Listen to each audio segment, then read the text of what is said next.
किशन जोन। हमर गाँव गवई मन मेला मणि मन छतर भी धमाका। हमर गाँव गवई मन मेला मणि मन छतर भी धमाका। तोर फसल रे खुल्ला में खुल्ला, चारों टहर मार हो जाएगी हल्ला।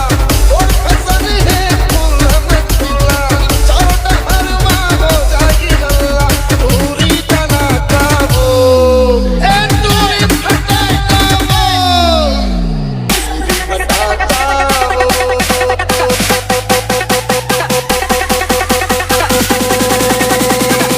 डीजे किशन जोन।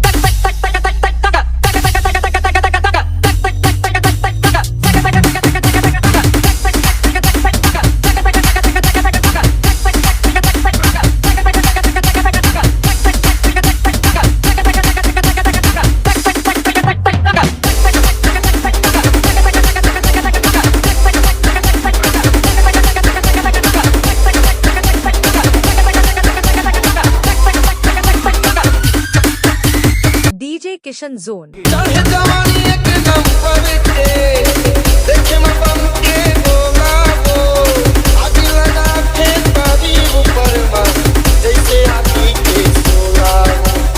चाहे जवानी एकदम पर के, देखे मैं बम के गोला वो, आग लगा के तभी ऊपर मत, जैसे आगी के सोला वो।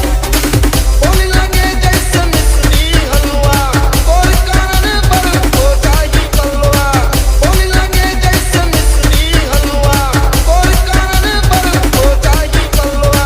पूरी तना का वो, पूरी हटा का वो, हटा का वो। हमर गाँव गवई मन मेला मणि मन छतर भी धमाका वो।